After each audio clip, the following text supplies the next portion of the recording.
utang dengan Kota Banda Aceh hari ini begitu besar, mereka semua diam. Nah, malah yang parahnya lagi, beberapa DPR saya update ya, mengkritisi soal kebijakan, soal utang ini kapan dibayar. Nah, pertanyaan saya nggak akan masuk pada wilayah ketika misalnya ada rekanan-rekanan yang utang mereka belum dibayar di Kota Banda Aceh. Saya nggak mau masuk wilayah itu. Kenapa? Ya, saya bukan orang-orang yang bisa digerakkan. Nah, jadi saya curiga ada oknum-oknum DPR yang ngomong soal kapan itu dana rekanan dibayar. Berarti dia bisa jadi orang yang sudah dibayar oleh rekanan. Karena kenapa? Cuman sektor ini aja isu ini aja yang dia ngomong, tapi soal lain nggak dia ngomong. Saya patut curigai itu. Jadi terbuka di sini saya sampaikan, bagi anggota DPR Kota Banda Aceh yang menuntut kepada wali kota sekarang, kapan uang rekanan-rekanan yang belum dibayar, dan itu cuma soal uang rekanan ini mereka anggap penting, berarti DPR itu sudah disuap.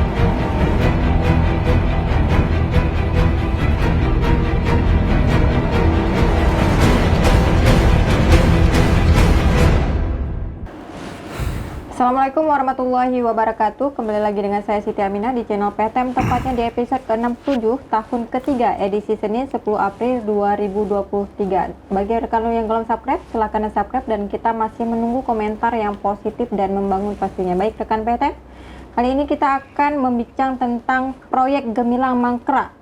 Kejaksaan Aceh apa kabar, bersama narasumber kita Bang Alfian. Beliau adalah Koordinator Masyarakat Transparansi Aceh Mata. Assalamualaikum Bang Alfian. Waalaikumsalam warahmatullahi wabarakatuh. Sudah langganan di PTM nih Bang Alfian, puasa bagaimana kabarnya, sehat? Alhamdulillah sehat. Tapi sepertinya ini kita mengulang sejarah masa lalu nih Bang Alfian ya, tentang Aceh Gemilang. Aceh Gemilang ini adalah moto slogan dari Pak Amin pastinya sebelum Pak PJ Bakri. Tapi berbicara masalah proyek Gemilang Mangkrak, Kejaksaan Aceh apa kabar? Masa Pak Amin ini khususnya nih Bang Alfian, banyak pembangunan yang mangkrak. Itu seperti apa? Ya, Anda melihatnya? Kalau yang kita temukan itu kan banyak pembangunan-pembangunan yang sudah dibangun itu statusnya disfungsional ya. Artinya setelah dibangun dengan dengan berbagai macam alasan yang dikembangkan, tapi rakyat tidak bisa memfungsikan atau memang sama sekali tidak difungsikan. Dan itu sebenarnya paket-paket pembangunan yang sudah selesai dibangun dalam istilahnya disfungsional itu hampir seluruh Aceh terjadi. Dan kita pernah melakukan estimasi budget potensi kerugian Aceh itu dengan pembangunan yang tidak difungsikan itu mencapai 5 triliun lebih pada saat tahun 2018 dulu. Nah, kembali di posisi Kota Banda Aceh misalnya, ada beberapa paket pembangunan yang sudah selesai, kita lihat, ya ini tidak difungsikan.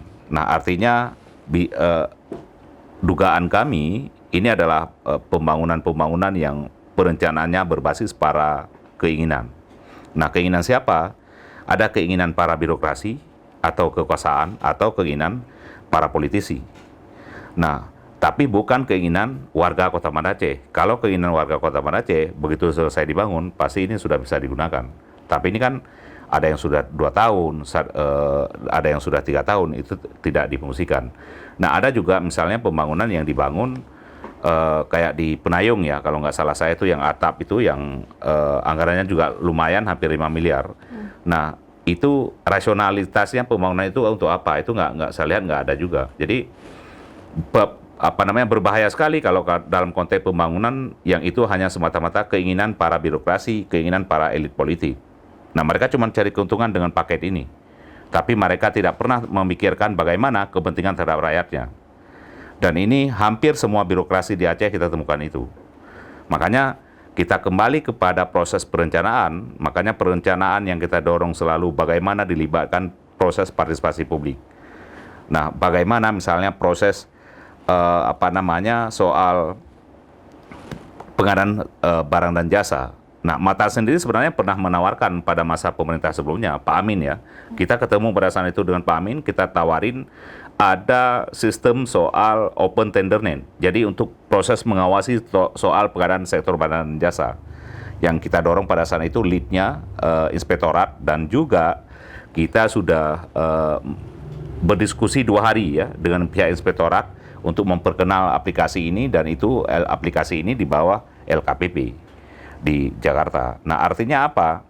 Nah, pada saat itu kita udah tahu ini Penko dengan pola terhadap pengadaan barang dan jasanya ini yang memang ada sistem komitmen fee, yang itu adalah jelas pidana korupsi, sangat menjamur, itu nggak akan mau dia lakukan. Karena apa? Kalau dia mau, ini akan tercium. Nah, beberapa kabupaten kita pernah nawarin itu pada saat itu. Nah, artinya kita juga itu menjadi menjadi alat ukur kita bahwa sistem pengadaan barang dan jasa itu ya potensi korupnya sangat besar. Modusnya apa? Ya komitmen fee. Nah, kalau misalnya dalam proses perencanaan pembangunan, bisa jadi mereka melakukan korupsi mulai di pembebasan lahan, di proses perencanaan, sampai di proses penganggaran. Belum lagi nanti di proses pelaksanaan. Nah, makanya ini kan ada pembangunan-pembangunan yang disfungsional. Nah, kita berharap ada sebuah kepastian soal pembangunan-pembangunan ini. Nah, artinya uang negara sudah dikeluarkan cukup besar, dan itu tidak bermanfaat sama sekali. Nah, perlu publik juga menagih siapa yang harus bertanggung jawab terhadap ini. Terhadap pembangunan-pembangunan yang sudah dia bangun, tapi tidak berfungsi, uang negara sudah habis, dan mereka juga dapat untung. Saya yakin orang birokrasi dan rekanan ini ada komitmen fee-nya. Artinya tidak ada orang yang bisa percaya, semua orang yakin bahwa komitmen fee itu di paket pengadaan barang jasa itu terjadi di mana-mana. Oke, Bang Alfian, tapi Anda mengatakan bahwa ada pembangunan disfungsional, dan ini juga melibatkan beberapa kelompok dan juga pejabatnya ya, pejabat birokrasinya, untuk kepentingan pejabat birokrasinya. Nah, itu di beberapa sektor pembangunan seperti Anda sebutkan tadi, pusat kuliner River World itu ya di Penayung itu, ya, dan beberapa pembangunan yang lainnya yang disfungsional. Tapi pada saat Pak Amin, apakah memang tidak ada melibatkan semua stakeholder seperti LSM atau Mata sendiri untuk kegiatan pembangunan yang Anda sebut disfungsional tersebut? Ya, tidak merujuk kepada kepentingan masyarakat, Anda sebutkan. Ya, saya pikir kan kalau dalam catatan kami ya, pembangunan dalam proses perencanaan berbasis publik, ya misalnya pada masa Pak Mordi ya, almarhum Pak Mordi itu saya lihat lebih lumayan, Ibu Eliza juga lebih lumayan ya, proses pelibatan publik, dan itu sangat terbuka, untuk diakses juga lebih mudah. Jadi bukan ada upaya-upaya, misalnya kan bahaya sekali kalau birokrasi itu dibangun semacam dinasti. Kalau ada upaya birokrasi membangun dinasti, saya pikir itu wajib dilawan, karena itu sangat berbahaya dan itu pasti korup. Jadi proses perencanaan ini, ya kalau kita lihat memang jelas ini bukan hanya soal jadi ada intervensi dari atas. Nah, satu sisi juga kita heran, nah kemana posisi DPR pada saat itu? Apakah juga DPR menerima rasionalitas ketika sebuah pembangunan dibangun daerah A misalnya, yang itu memang seharusnya tidak rasional. Kan kita bicara soal perencanaan itu kan harus rasionalitas. Harus rasionalitas dan harus prioritas. Bukan hanya soal, saya bilang tadi, perencanaan yang berbasis keinginan. Nah, makanya pembangunan-pembangunan yang disfungsional ini, semua pembangunannya itu berbasis keinginan birokrasi, keinginan politisi, yang mereka keinginannya dapat untung. Tapi kan ini bukan juga wilayahnya kerja juga Pak Amin, tetapi juga DPR dong. Ya, makanya DPR kan, pertanyaan saya juga, kenapa bisa menerima rasional itu? Apakah ada kong-kali-kong? Iya pasti, karena kan siapa yang bertanggung jawab pembangunan-pembangunan ini yang hari ini tidak bisa difungsikan, tidak difungsi. Sementara uang negara, uang rakyat, itu sudah banyak dihabiskan ke sana. Nah, ini kan pertanyaan paling mendasar. Nah, yang kedua, APH dalam ini, aparatur penegak hukum, perlu memastikan mereka juga punya kewenangan dalam rangka menyelamatkan uang negara. Nah, mereka bisa memanggil siapa-siapa yang bertanggung jawab terhadap pembangunan A, pembangunan B, yang itu sekarang tidak bisa berfungsi. Dan itu jumlahnya saya pikir estimasinya sampai 30 miliar lebih. Karena kan bukan satu tempat ini. Nah, artinya apa? Kalau seandainya uang itu diprioritaskan kepada yang berhak atau yang mendesak, itu lebih efektif dibandingkan dengan membangun pembangunan-pembangunan yang itu memang tidak bermanfaat. Makanya semua kan kita bicara rasional ini, bukan bicara soal bahwa keuntungan semata, karena ini kan bicara keuntungan. Pembangunan ini kan bicara keuntungan semua. Makanya ada potensi pidana korupsi di sana terhadap pembangunan yang itu tidak berfungsi sama sekali. Oke, kalau misalnya ada potensi korupsi juga dipertanyakan ini jaksanya dong, kejaksaan dong. Ya, kejaksaan, ya seharusnya kan kejaksaan itu punya kewenangan proses pencegahan, punya kewenangan penindakan. Nah, artinya, proses di pencegahan apa yang sudah mereka lakukan, di penindakan bagaimana? Nah, termasuk misalnya kasus ini, ya mereka punya kewenangan. Karena gini, secara prinsip, kerugian keuangan negara ini, ketika pembangunan sudah dibangun tapi tidak bisa difungsikan sama sekali, itu jelas terjadi pidana korupsi. Karena negara rugi, jelas itu. Tidak difungsikan dengan belum difungsikan kan dua hal yang berbeda nih, Ya, Alfian. bicara jaminan kapan mau difungsikan. Misalnya ada pasar ya, ada pasar di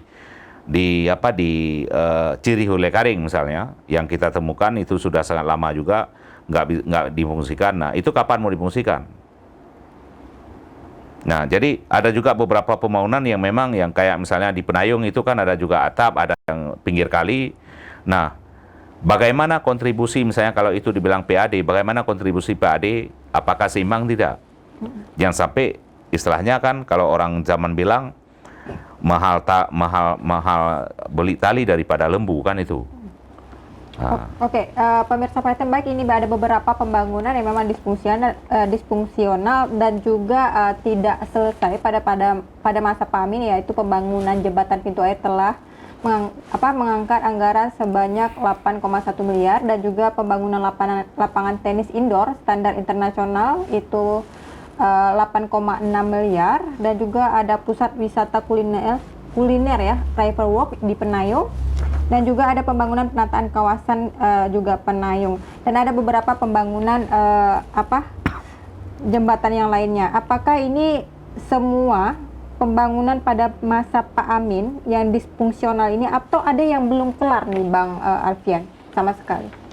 Ya, kalau dalam posisi kepemimpinan Pak Amin kemarin, sebenarnya kalau kita fair aja ya, saya pikir harus melihat ya. Yang pertama soal ada pembangunan yang memang terjadi disfungsional, tidak digunakan. Tapi dilanjutkan nggak sama PJ wali kota hari ini? Itu saya lihat belum ya. Nah, yang kedua, ada soal peninggalan hutang juga yang lumayan besar ya. Yang itu ya kesannya tidak bunyi di publik hari ini. Nah, jadi saya lihat ada upaya-upaya yang menutupi dan DPR pun diam soal ini. Nah, makanya saya ingin sekali misalnya DPR kan mendiskusikan soal ini dengan publik. Ya, artinya mendiskusikan soal paket pembangunan yang sudah terbengkalai, yang disfungsional, tidak digunakan, mendiskusikan soal utang Penko Banda Aceh. Karena gini, salah satu yang perlu pertanyaan publik hari ini kan, sampai kapan utang ini akan diselesaikan? Karena ini kan utang rejim sebelumnya. Oke, tapi isunya nih Bang Alfian sudah dilunasi sama PJ ya, tapi, wali kota nih. Iya, dilunasi kan nggak mungkin semua. Kita tahu soal beban keuangan daerah Kota Banda Aceh itu berapa sekarang, nggak mungkin dilunasi kalau misalnya defisit sampai 250 miliar. Defisit 220 miliar itu bebannya sangat besar dibandingkan beda dengan posisi provinsi. Tapi kalau Kota Banda Aceh, itu bebannya sangat besar dengan kondisi keuangan hari ini. Karena kebutuhan Kota Banda Aceh kan itu banyak ya. Makanya kita mau lihat kan sebenarnya korelasi utang ini dengan pembangunan yang disfungsional ini. Karena kan ini kan ada hubungannya. Jadi ada pembangunan yang disfungsional dan juga satu sisi Penko Banda Aceh terjadi utang atau defisit. Nah, kalau proses dilunasi ya syukur-syukur itu bisa terjadi 2 tahun ya, 2023, 2024. Ya semoga saja kepala daerah yang terpilih nanti itu tidak menjadi beban juga di 2024 ya. Setelah pemilu tidak beban bahwa mereka juga harus ngurus utang. Karena kita bisa bayangkan beban psikologi kepala daerah yang begitu mereka masuk daerahnya terutang, itu berat. Belum lagi bagaimana dia harus memikirkan potensi-potensi untuk pengembangan PAD yang lebih serius lagi. Karena kan selama ini kan soal PAD Kota Banda Aceh ini kan mekanisme digenjotnya itu untuk pendapatan lebih besar itu saya lihat ya lebih kayak nggak punya ide. Contoh misalnya parkir dinaikin tempat-tempat ini. Padahal kan ide-ide lain kan besar. Bagaimana? Karena Kota Banda Aceh ini kan ada wilayah wisatanya ya. Itu tidak tersentuh Ya, sama sekali, nggak tidak tersentuh. Nah, makanya saya lihat ya miskin ide. Makanya, nah pertanyaan kemudian apakah PJ sekarang untuk menghadapi dengan posisi keuangan daerah Kota Banda Aceh ini terutang dan untuk proses mempercepat sumber-sumbernya juga harus harus dikembangkan. Salah satunya bagaimana membangun atau memperluas sektor PAD yang selama ini belum pernah dikembangkan. Nah, apakah itu menjadi salah satu agenda utama misalnya oleh PJ sekarang? Saya pikir itu penting untuk dirumuskan. Oke, tapi kita tahu ya pemirsa PTM, Pak Amin meninggalkan hutang itu sisanya sebesar 206 miliar ya kepada PJ Wali Kota atau pejabat yang dipimpin sekarang. Tapi ini Bang Alfian, soal hutang dan piutang, Anda sebagai koordinator masyarakat transparansi ini melihat apakah misalnya sekarang kan isunya sudah dibayar, apakah itu harus dibuka juga ke publik? Karena saya searching ini nggak ada informasinya. Ya harus, ya. Itu kan sumber anggaran, pengelolaan anggaran daerah itu bukan rahasia negara, itu rahasia kami. Kalau misalnya ada oknum pemerintah yang mengatakan bahwa ini adalah rahasia negara, itu wajib tunjuk ke matanya bahwa ini bukan rahasia negara. Berarti dia ASN yang paling dungu, karena itu adalah informasi publik. Harusnya dipublikasi. Harus publik. Kalau misalnya ya Penko saya pikir harus fair juga mengumumkan berapa utang sekarang dan berapa target yang akan dibayar 2023, berapa yang akan diselesaikan, tahun berapa akan diselesaikan. Ini kan harus jangan hanya menggenjot PAD kepada rakyat, tapi mekanisme kelola anggarannya itu parah, ada perampokan di dalamnya. Ini kan ada modus perampokan nih, modusnya memang beda. Kalau enggak, masa utang. Nah, yang parahnya lagi, DPR tidak ada klarifikasi sampai hari ini. Makanya seharusnya saya malah berharap DPR-DPR yang duduk sekarang, satu pun jangan dipilih lagi di 2024 nanti. Karena apa? Mereka nggak ada manfaat apa-apa, saya pikir. Karena ya masa soal uang ini, mereka ketika bicara uang diam, cuman bisa disuap dengan pokir, mereka udah diam. Ini kan aneh ini. Ini bagaimana kita menerima mandat sebagai wakil rakyat? Berarti bukan wakil rakyat, tapi itu wakil partai. Wakil suara partai. Iya. Suara partai ya, DPR suara partai bukan suara rakyat, sehingga tidak perlu dipilih lagi untuk ke depan menjadi DPR ya Bang Alfian ya. Tapi kan tidak semua Bang Alfian, apakah semua? Ya saya pikir kan Komisi berapa nih yang semua DPR ya? Ya kalau saya pikir kan semua DPR itu kan punya kewenangan. Oke, secara tatib DPR udah dibagi, tapi misalnya saya dapil A, misalnya saya punya kewenangan untuk menanyakan ini. Saya wajib tahu. Kalau nggak, ngapain duduk di DPR? Atau memang ya mereka memang motivasi naik DPR ya memang cari uang, itu aja sederhananya kan itu. Kalau misalnya kita lihat menjadi rahasia umum mencari uang misalnya di DPR ataupun eksekutif, tapi kan Kejati atau kejaksaan yang lain kan harus juga menyelidiki dong. Ya bisa jadi misalnya Kejaksaan Banda Aceh dapat paket anggaran kan, ada anggaran alokasi anggaran misalnya dari APBK Kota Banda Aceh, itu akan jadi konflik kepentingan kan. Seharusnya memang kewenangan aparat penegak hukum untuk memastikan ini ada pembangunan yang disfungsional, yang itu tidak difungsikan sama sekali, dan ini potensi negara rugi. Tapi kan mereka nggak melakukan apa-apa. Kenapa? Ya kayak saya bilang tadi, ada konflik kepentingan. Ada nggak tujuan di sini kalau misalnya kita lihat tadi ada beberapa pembangunan yang disfungsional dan juga tidak selesai, itu kepentingan politik Pak Amin di 2024? Mungkin ketika dia nanti dipilih lagi akan nyelesain gitu loh, kan biasanya ya, seperti itu. Kalau sederhananya saya bisa mengambil kesimpulan bahwa pembangunan itu yang disfungsional itu memang pola-pola untuk mencari keuntungan ataupun untuk pengumpulan pundi-pundi. Nah artinya apa? Jelas terjadi komitmen fee di sana. Siapa yang menjamin misalnya pembangunan yang disfungsional ini tidak terjadi komitmen fee? Saya kalau ada orang yang menjamin bahwa itu tidak terjadi, saya akan mengajak diskusi. Karena itu lebih menarik bagi saya. Karena belum ada saya temukan pembangunan sektor PBJ di Aceh itu yang bebas dari tindak pidana korupsi. Nah, jadi problem ini sebenarnya DPR aja kan bisa melakukan pansus itu. DPR punya kewenangan misalnya. Nah, ketika hari ini nggak berfungsi, misalnya mereka tahu semua kan, tapi kan nggak bergerak nih. nggak bergerak. Kenapa? Karena mereka ya mungkin juga selama ini ya juga terjadi konflik kepentingan di sisi anggarannya. Nah, karena kan orang kan dengan uang itu kan, dengan suap orang kan bisa diam, dengan uang orang kan bisa nggak bergerak. Seharusnya kan berapa ya, 30 orang ya di PRK ya? Iya. 30 orang. Masa satu orang nggak memiliki mental integritas? Ini kan aneh ini. Saya juga itu yang paling heran saya. Satu orang saja saya butuh dari 30 anggota DPR Kota Banda Aceh yang memiliki mentalitas dan integritas yang tinggi. Tapi nggak ada. Tapi sebelum jadi DPR mempunyai integritas semua nih, Bang. Iya, saya nggak tahu. Tapi kita kan bersuara-suara ya, nih sebelum diangkat. tapi kita lihat kan selama ini mereka bekerja. Masa posisi utang dengan Kota Banda Aceh hari ini begitu besar, mereka semua diam.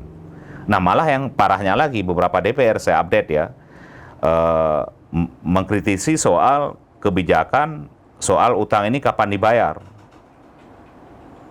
Nah, pertanyaan saya nggak akan masuk pada wilayah ketika misalnya ada rekanan-rekanan yang utang mereka belum dibayar di Kota Banda Aceh. Saya nggak mau masuk wilayah itu. Kenapa? Ya, saya bukan orang kita bukan orang yang bisa bukan orang-orang yang bisa digerakkan.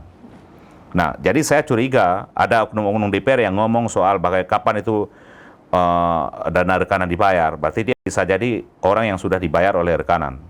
Karena kenapa? Cuman sektor ini aja isu ini aja yang dia ngomong, tapi soal lain nggak dia ngomong.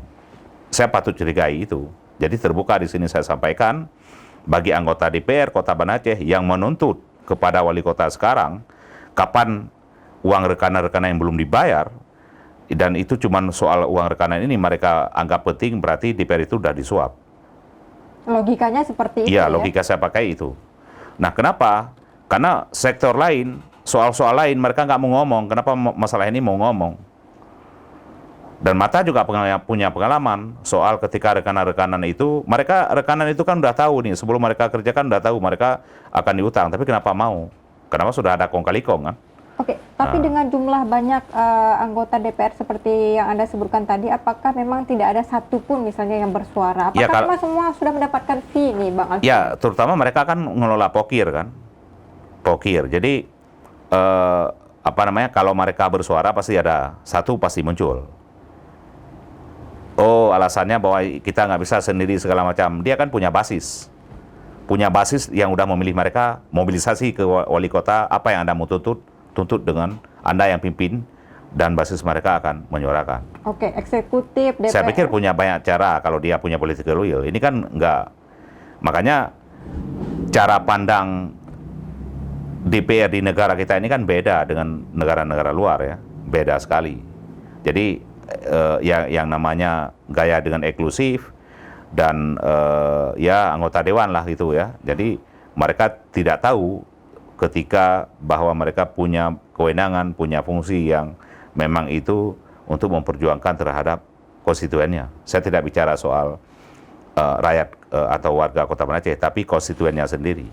Oke, kalau misalnya nih eksekutif ya, kemudian DPR juga Kejati atau kejaksaan yang lainnya pura-pura ya tidak tahu nih urusan hutang piutang, urusan pembangunan disfungsional. Terus bagaimana dengan LSM yang lainnya juga nih, Bang Alfian? Ya, kita berharap soal ini kan bisa menjadi temuan BPK ya. Dan saya yakin, ini kan BPK lagi jalan nih, lagi melakukan audit. Jadi kita berharap kepada BPK untuk melakukan audit, audit secara administrasi dan audit investigasi terhadap apa yang terjadi terhadap keuangan Kota Banda Aceh hari ini. Saya pikir ini penting, karena walaupun saya melihat bahwa posisi PJ sekarang juga ada upaya untuk menutupi ini. Dalam arti kata, kan publik nggak bisa akses, nggak bisa tahu ya. Makanya dengan audit mungkin akan kita bisa lebih mudah kita akses nantinya.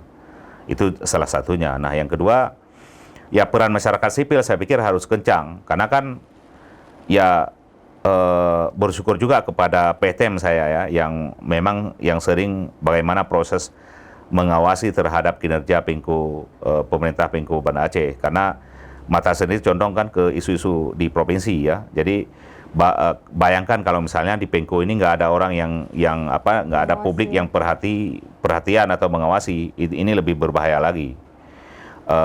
Dan ya karena kan kita tahu bahwa tata kelola pemerintahan di Kota Banda Aceh hari ini kan bukan dalam kondisi baik-baik saja. Oke, tapi sebenarnya powernya ada di DPR dan Kejati juga nih ya, Bang Alfian. Iya benar, makanya kan kejaksaan saya pikir harus masuk.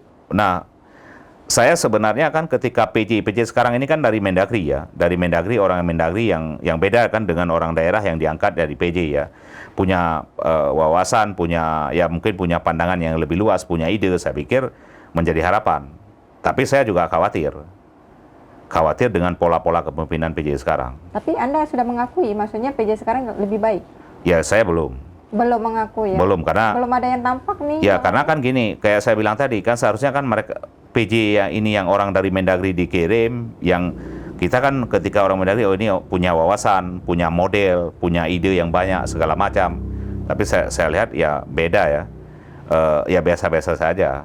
Jadi walaupun nggak ikhtiar yang untuk melunasi hutang sebelumnya ya, tidak tampak juga. Ya, tapi kan soal melunasi ini, saya pikir ini menjadi konsekuensi dari pemerintah. Siapapun duduk, dia akan mengawasi. Oke. Jadi Anda melihat dari program kinerjanya untuk dari programnya, Kota Banda Aceh. Ya, artinya kalau kami sendiri tidak berharap banyak dengan PJ sekarang.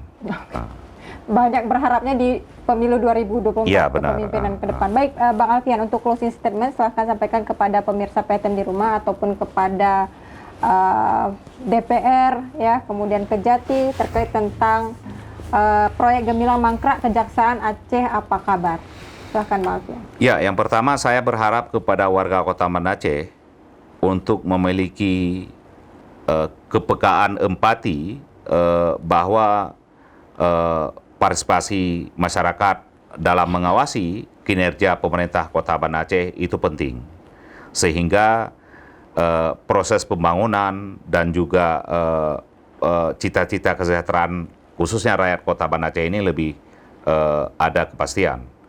Nah, yang kedua kita juga berharap bahwa kejaksaan harus aktif untuk memastikan terhadap ada pembangunan yang disfungsional yang sama sekali belum difungsikan, yang itu menggunakan uang negara dan juga diduga potensi terjadi pidana korupsi, perlu dilakukan verifikasi kembali.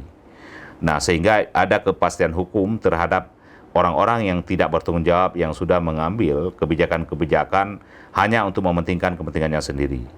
Sehingga proses penegakan hukum di Kota Banda Aceh ini menjadi model untuk kabupaten kota di Aceh lainnya.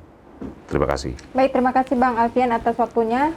Terima kasih pemirsa PTM yang ada di rumah. Tonton terus podcast kita di setiap hari Senin dan Kamis pukul 10 pagi. Dan jangan lupa tekan lonceng untuk mendapatkan informasi terbaru. Kita juga berharap nanti PJ Wali Kota Banda Aceh bisa hadir ke PTM untuk menyampaikan gagasannya tentang pembangunan Kota Banda Aceh secara berkelanjutan. Baik, jangan lupa like, share, and subscribe juga. Saya Siti Aminah, mohon undur diri. Assalamualaikum warahmatullahi wabarakatuh. Waalaikumsalam.